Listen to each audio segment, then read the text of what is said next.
The first documented history of Sunderland was as far back as 9,000 years ago, as evidence of settlements were found around the River Wear.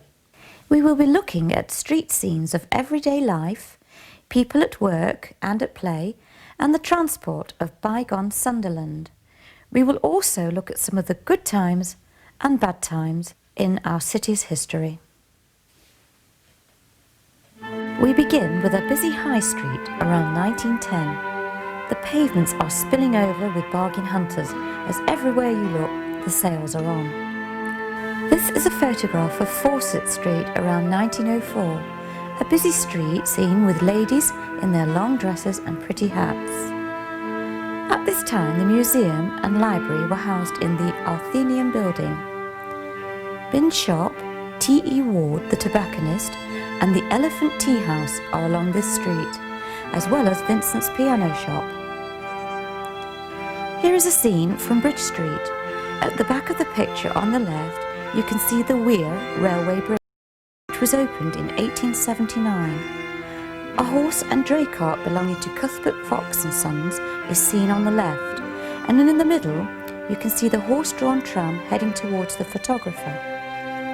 An advert in the background is for Nestle's milk, known as Nestle today. High Street, around August 1904. A policeman on traffic duty is signalling when it is safe for pedestrians to cross over the busy street. The electric tram, horse and carts, and a few cyclists are on this street, with shops galore on both sides. A young child wearing a typical outfit of this period, which resembled a sailor's suit, is with a lady, probably his grandmother, about to visit J. Keeley's on the corner. Union Street, around 1910. Here we see the clock tower of the Gothic Central Station, with horse and carts going to and from the station. The one in the picture has probably just come to meet the lady whom is standing outside of the station. Two smartly dressed boys take an interest when they see the photographer. Around the same time is a photograph of Borough Road, a view of the Palatine Hotel and Bin's store, which had expanded by 1910. Stockton Road in 1905. Here we can see the Grange Congregational Church, which was founded in 1885. On the right is the Eye Infirmary. Quite a sedate scene of a young boy stopping to watch the horse and cart, while his mother, or nanny, is pushing a baby carriage close to the ornate railings. Broadway in Horton-le-Spring, around 1905. In this scene we see gentlemen sitting on a bench in the sunshine, watching the tram picking up passengers. The White Lion Public House is the building at the end of this road. Two people are standing in the archway of St. Michael's Church. It was very much a coal mining village with the development of the Durham coal mining field. Prior to this, Horton's economy depended on agriculture. Chesterley Street, around 1910. A shopkeeper and a lady pose for this photograph outside the shop on the right. Boys gather to admire the rather spiffing-looking car parked outside one of the shops. A cart being pulled by two horses is on the street, and a few cyclists, but mostly pedestrians. This is High Street between 1900 and 1914. The overhead electric tram wires are visible. Two men on a horse-drawn buggy is about all the traffic to be seen. This street housed the Seamen's Mission. Walworth Way, a rather narrow cobbled street off Union Street and Crowtree Road. A much busier scene here on Mackie's Corner, around 1890. Just outside the gas office corner was the meeting place for many. The horse-drawn tram is displaying an advertisement for Nestle's Swiss milk, the richest in cream.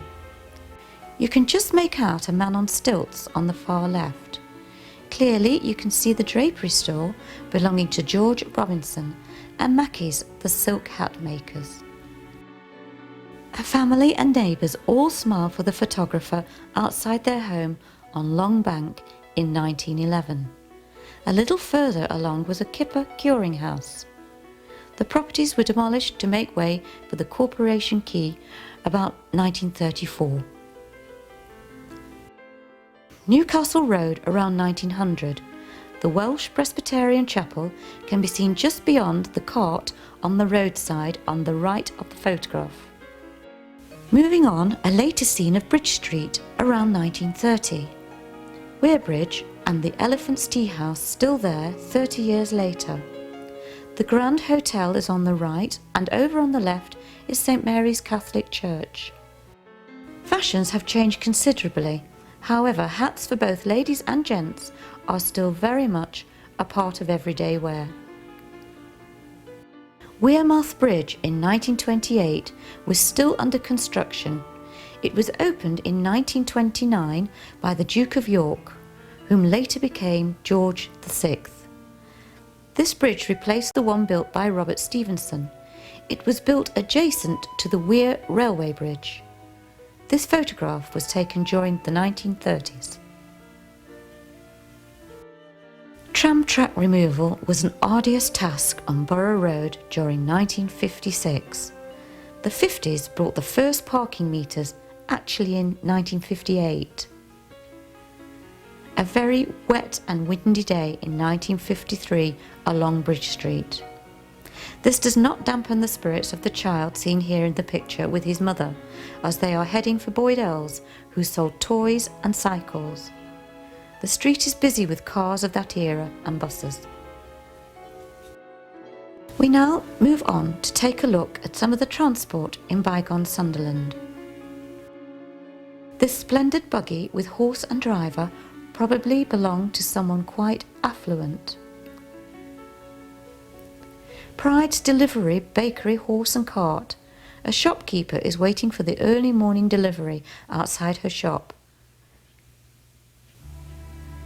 Around 1914, Mr. Cairns of Salem Street rented out funeral cabs with well-groomed horses. Both Mr. and Mrs. Cairns are posing for this photograph along with their staff and vehicles.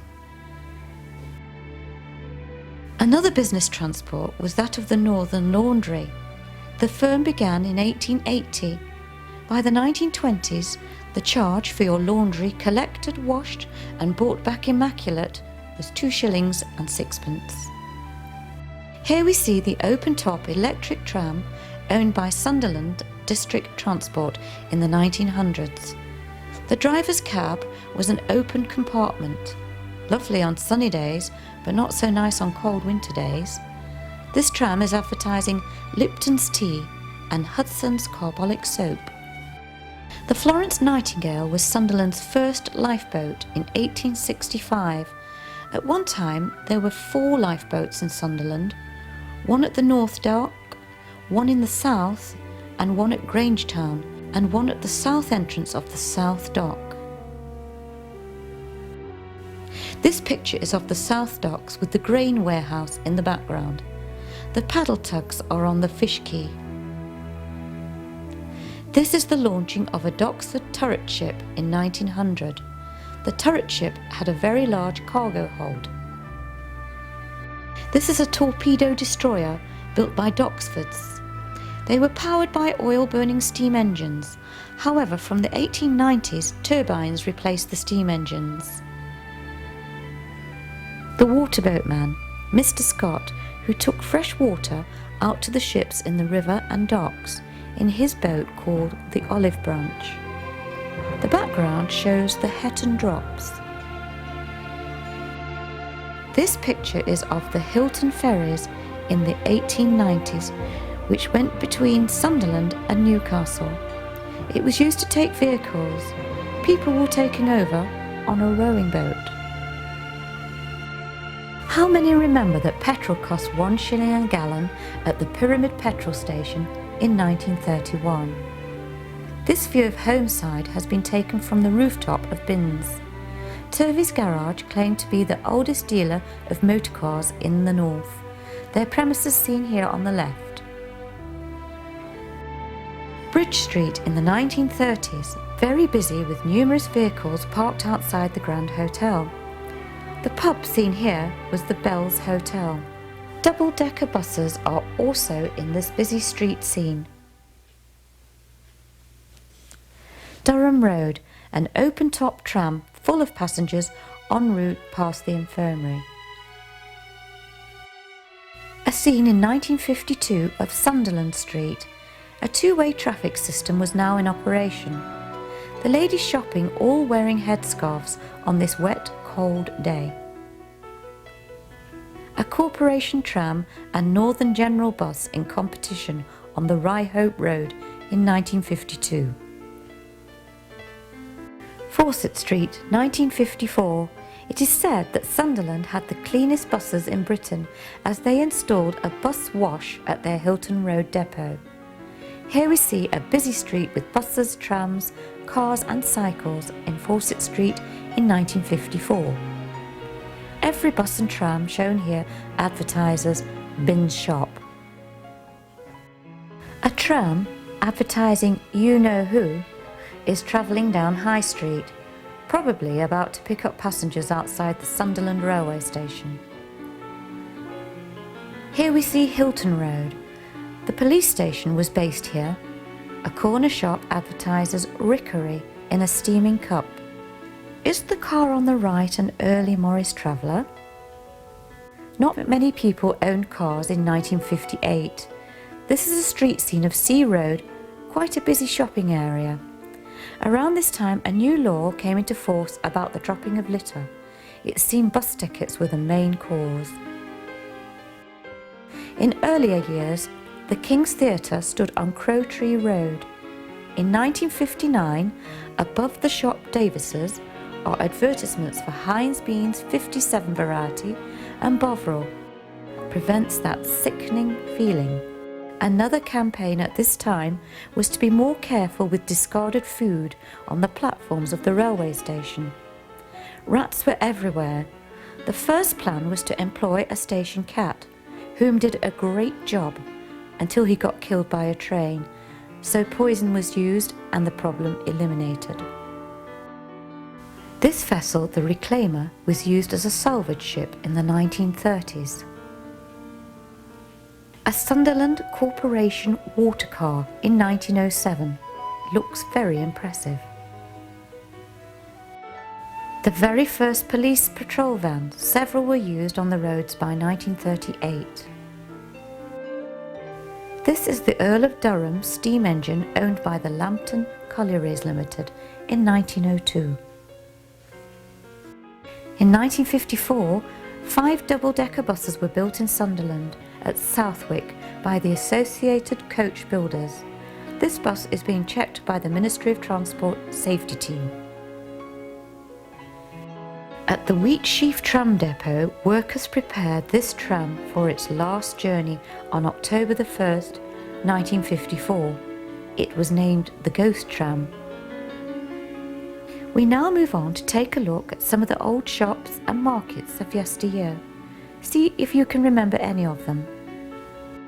This huge department store was Blackett's in 1900 on High Street.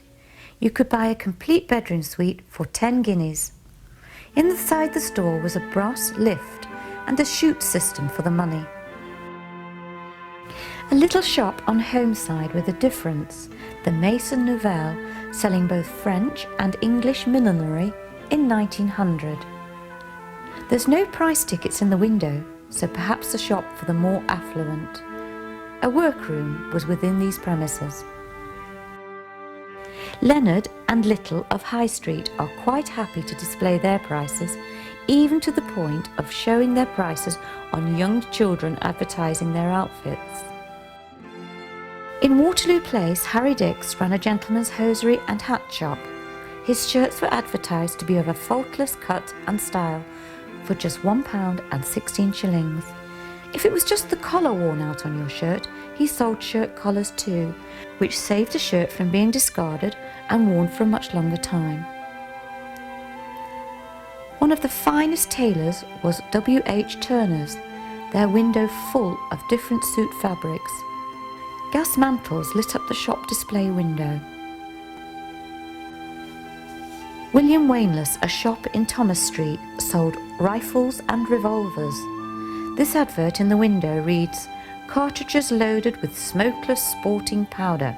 These premises sold cartridges that were stamped with the coat of arms of the town. The saddle and harness makers in West Street 1900 belonged to Strother and Sons. The shop owner stands proudly in the doorway for his photograph. A picture taken around 1914 of H.T. Halfpenny, the wine and spirit merchants. They advertise Bass, Stout, Pale Ale, Lager Beer, Guinness, Indian Pale Ale. A small delivery buggy is parked in front of the shop. Goland's the jewellers of Fawcett Street in 1900. The window display is full of so many items such as clocks, trophies and candlesticks. There are rows of pocket watches to choose from. Here we see Michael Kinley's The Fishmongers around 1914. They not only sold fresh fish, but chickens and ducks and geese. You can see a display of skinned rabbits above the doorway and display window. Joplings and Tour, who claimed to sell furniture made in Sunderland. Later the business changed hands, but still was known as Joplings. On High Street was a shop called Beardell's Bonnet Shop. The plaque above the shop read, "Beardell for pretty bonnets." The Grand Clothing Hall was next door. One of the young boys in the picture seems to be carrying a packed lunch and flask bottle. Children worked from an early age in those days. Binns and Son and Company started here on Fawcett Street. It was not long before Binns purchased most of the block of buildings to expand their business. They advertised furs, silks, millinery and family drapery. By the year 1900, Binns employed 30 staff. All their produce were of the highest standards. This is a photograph of R. Scottdale's tobacconist shop around 1910 on Hendon Road. Henry Stockdale and his wife Jane sold cigarettes such as Woodbines, Gold Flake and Capstan. A pack of 10 cost 5 old pence. In 1923, I look at the Co-op on Tatum Street. You could purchase 2 pounds of bread for 5 pence, the equivalent of about 2p. Butter cost 1 shilling and 5 pence, and cheese for a shilling. A lot of effort has been put into the window display. The old market had been open for trade since 1830. A far more recent picture of around 1930 shows it is still a very popular place to go shopping. You could buy almost anything new or second-hand. At the Market Centenary there were as many as 47 shops and 19 stores. Shares of Fawcett Street in the 1950s. The managing director is on the shop floor today as celebrity William Watson, who played football for Sunderland, was choosing new furniture with his wife. This is Ayres shop, Grangetown, in the mid-50s. The window display seemed to be tinned everything. Benedict's peas were advertised quite boldly. A few shops here some will remember in 1958. T. Davison Wallpaper Shop and F.R. Sieber's Pork Butchers on Hendon Road. Above the premises of Davison's was the large lettering advertisement for Turog bread. A picture from 1964, we see 2 tailors adjacent to each other, Burton's and Jackson's, where you could buy a suit made to measure. Boutiques were now the place to shop for the younger generation by the 1960s. Hodgson's Esquire Boutique is shown here on Crowtree Road and Chelsea Boy. A well-established Binns in Fawcett Street with the sun canopies all out to protect their window displays in the 1960s. Another large department store still around in the 1950s and 60s was Blackett's, having been modernised. However, in 1972, the shop closed, leaving 150 people without jobs. They'd had a record bar and an LP cost 16 shillings and 9 pence. Hits in 1959 were Mac the Knife, Living Doll, and Here Comes Summer. We now take a look at pictures of the workplace to see how the men and women of Sunderland made their town's history. A very early photograph around 1879 of school teachers. Some were unqualified. This is the Garden Street School. W.T. Davison were cartwrights, horseshoers and blacksmiths. Two brothers owned this company seen in this picture with two employees. They were repairing a cartwheel. The premises were on Monk Street. Their billhead read, "All orders and repairs executed on the shortest of notice." A proud shipyard worker around 1910 at Hilton. His name isn't known, but I'm sure someone in Sunderland has a very same photograph at home. Here we see some of the men who built ships and marine engines from W.M. Doxford and Sons Engineering Limited. Sunderland had a reputation as being the largest shipbuilding town in the world. The foreman of Doxford and Sons of the shipyard around 1912. Each foreman had a department to run. The various departments were cutters, platers, caulkers and riveters. It was in 1892 when orders flooded in for cargo vessels. This firm expanded greatly. A group of nurses gathered together to have their photograph taken at the Roker Park Hospital. Many wounded soldiers were cared for during the First World War here. These tram conductresses were the first 10 to be employed during 1916 at the Wheat Sheaf Tram Depot. A diver from those early times of the River Wear Commissioners. Police firemen proudly posing for their photograph. The station in West Weir Street was the first fire station built in Sunderland. The train station staff assembled for their photograph on the platform at Central Station around 1910. The men kept working all their lives, some looked very old. These girls worked in poor conditions for little pay, and not many smiles on this photograph taken of the workers at the Northern Laundry in St Mark's Road around 1907. Children stand and watch as the doctor leaves a house in Linden Terrace, his cab waiting for him. This was Dr. Cunningham, who was well known by the people of Hendon around 1910. A midwife who delivered 7,000 babies during her working life. Her name was Elizabeth Rackstraw.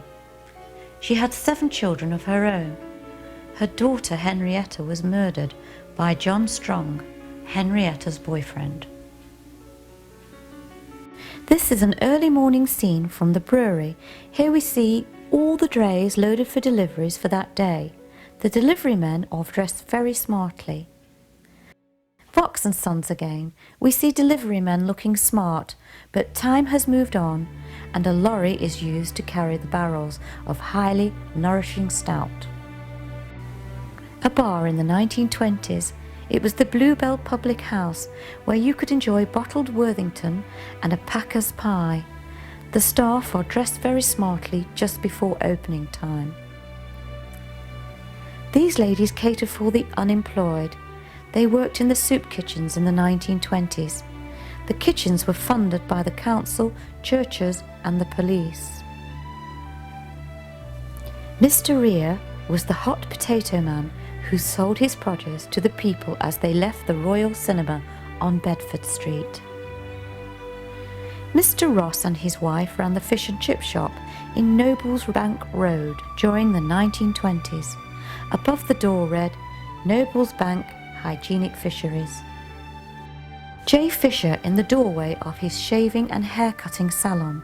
In those times, the 1930s, young people were always attended to after their elders, so might have had a long wait for a haircut if a gentleman required a shave and a moustache trim.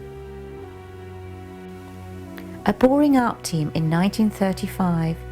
Their position was to bore out the stem tube for the propeller shaft. Billy Bell and his brother and father are in the photograph. His brother James, seated on the left, was decorated for valor in 1941. Later he was captured by the Japanese. Men seen here digging trenches to be used as air raid protection in 1938. The war was imminent. The Home Guard practicing with their bayonets in 1941.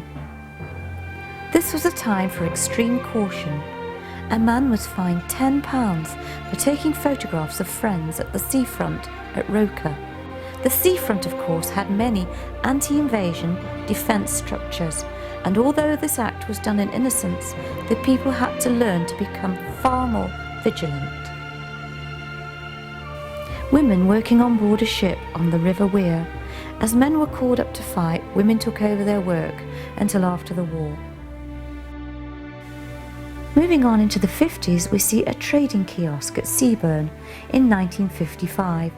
The kiosks, about 6 in all, were most popular with holiday makers. Many will remember in 1956 when the Barrow Boys sold their wares in Union Street. It was a very popular market. In this year, the Royal Mint produced the last farthing, and the first British nuclear power station was opened at Calder Hall. In 1958, the Sunderland shipyard of Joseph Thompson's and Sons was commended for their work. They built the biggest ship ever to be built in Sunderland in record time. It was said by the Journal of Commerce, with what the workers had achieved, these workers will find hope for the future. Crowds gathered to witness the launch of the Nordic Heron on her first voyage to Kuwait. Mrs. Bulmer, known to all as Maggie O'Hare, whose photograph was taken here in Moorgate Street in 1950. She used to sell crabs outside the old Echo office and was one of the last Sunderland fishwives. We now leave the workplace behind and move on to Sunderland at leisure. Entertainment for the miners and their families when Madame Frank gave them an air display in 1910 at Bolden. The Palace Theatre, a theatre of varieties, was opened by Horace Livermore in 1891. It was still in use by 1940 when this photograph was taken, but by then had become a cinema. The Avenue Theatre opened in 1882 on Gilbridge Avenue. Wee Georgie Wood appeared here. It was the largest theatre in Sunderland. It closed in 1932. Another theatre in Sunderland was the King's Theatre in Crowtree Road. This photograph was taken in 1906, and Little Red Riding Hood was the attraction of the week. It was taken over in 1918 by the Blacks brothers. In 1909, even the adults queued for donkey rides at Roker. The lighthouse and passing ships at Roker. The Olympia looked very popular in 1899 as the Richardson brothers converted the building into a pleasure drome. It was Wearside's most popular entertainment. However, picture houses became more popular, and in 1932 Black's Regal was opened as a cinema and changed hands again and became the Odeon.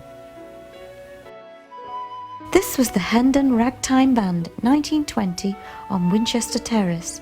They often were a part of the Hendon Carnival and performed to gain money for charity. The football team of St John's Church in the 1920s. St John's Church was built in 1769. A lovely day for playing bowls. This is at the Hendon Allotments Association at their grand opening at Corporation Street. The Wearmouth Colliery at the opening of their bowling green in 1930. All spectators look very interested to see how the colliery manager begins the game. This is a photograph from the 1920s of Tentland in Seaburn. Tents could be hired for the day along the beach, somewhere to take your shoes and socks off in private. Here we see some young people, all members of the Offerton Scout Group, Well, I'm not too sure why the young lady is in the picture. The pirouette show at the entrance to Roker Park were a great attraction. The baby in the pram is beautifully dressed. This photo was taken just before World War I. In 1938, you could visit the Ritz Cinema, showing two outstanding features. The Ritz later became the ABC. Croquet was a popular game played in High Barnes Park. What wonderful entertainment to go to Roker Park and listen to music played in the bandstand. I'm sure many would have taken a picnic and stayed all day. The Winter Gardens overlooking Mowbray Park. There was so much for all to do, seeing the exotic plants, birds and even fish, until 1941 when it was demolished. Here we see a photo of the Havelock Picture House. A lady wearing a pretty bonnet stands alone near the entrance. I hope he turned up. It's not clear what film was showing. You may recognise someone here at a summer fair during 1941. You still had to enjoy yourself despite the fact the war was on. We now take a look at some of the sad times in the town's history. The Victoria Hall. A very dramatic and sad day on the 16th of June 1883. The hall was used for entertaining and showed the first moving pictures in the town in 1901. However, back in 1883, after a show that had been presented for 2,000 children, the children in the gallery excitedly rushed down to receive their promised presents. A partly bolted inward opening door blocked their path, which left 183 children crushed to death. A marble statue of a grieving mother and dead child stood for many years in Mowbray Park. During the First World War, the Ella Sayer is seen here on fire. 2 fireboats are trying to save her. The Wounded Soldiers Victory Procession in July 1919. Around 1/3 of the Sunderland men were killed or injured during the war. A tram car overturned in Hilton Road in 1933.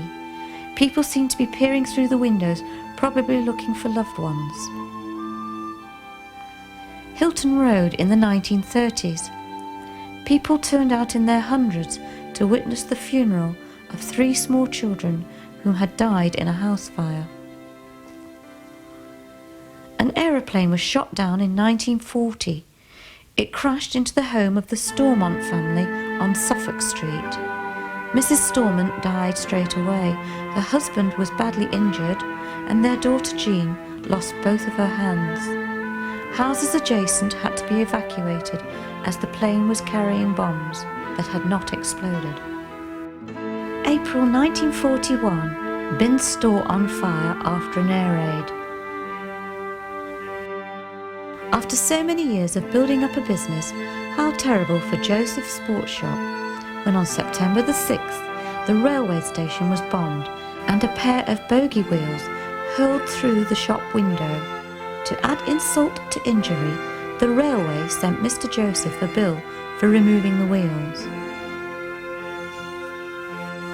After an air raid, casualty lists were on display at the town hall, so if someone didn't come home, you made your way there to check. This is the shelter on Mowbray Park, where you would assemble if the warning sirens sounded.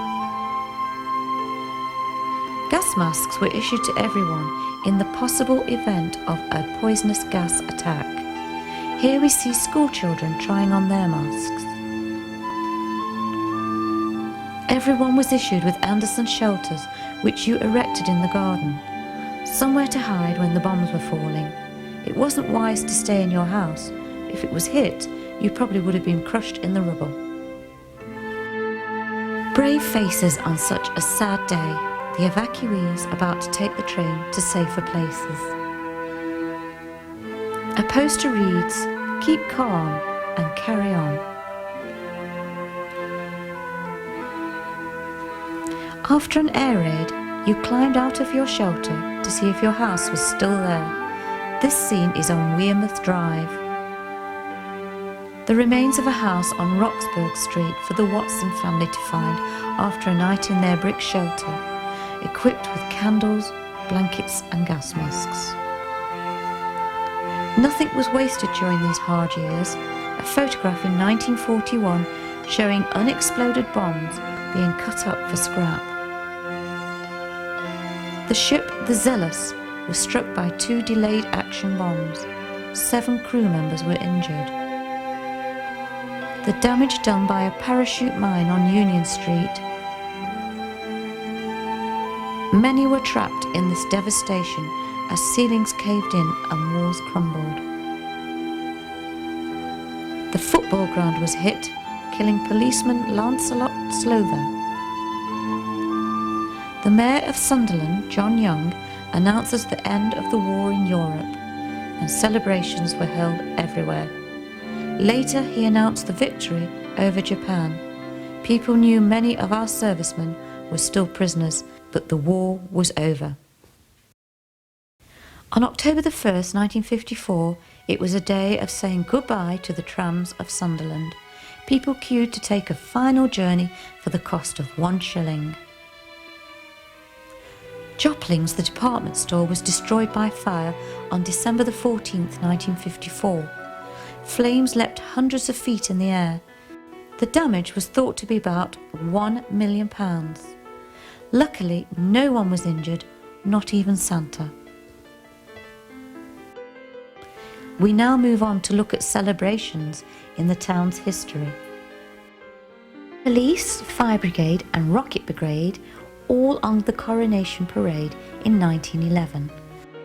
A little boy on the left of the picture has decided to join in. More coronation celebrations in 1911. These pupils were from the Fulwell Infant School. Peace after World War I. This scene is in Hilton Road in 1919. It was the Victory Peace procession on July the 19th.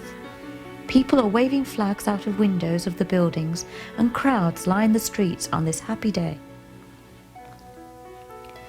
Just look at the crowd cheering and welcoming the return of the Cup final team in 1937.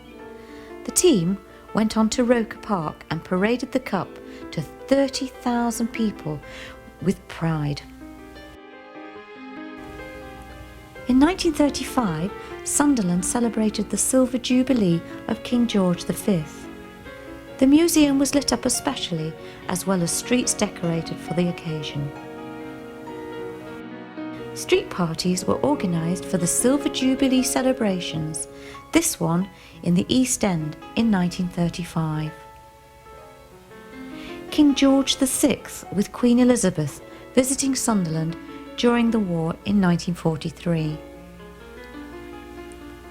Celebrations again, this time for Queen Elizabeth for her 1953 coronation celebrations.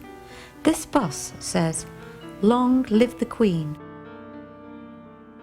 Crowds proudly gather at the launch of the Nordic Heron in 1958. Oh, what a lovely day on the beach at Seabourn. It's amazing how the children whom have been in the sea found their mums again. It's rather packed, but everyone looks happy. And during the 1950s, the hula hoop was the most popular toy. Premium bonds went on sale, and the Eurovision Song Contest was watched by many. A pint of beer cost around 1 shilling and 9 pence.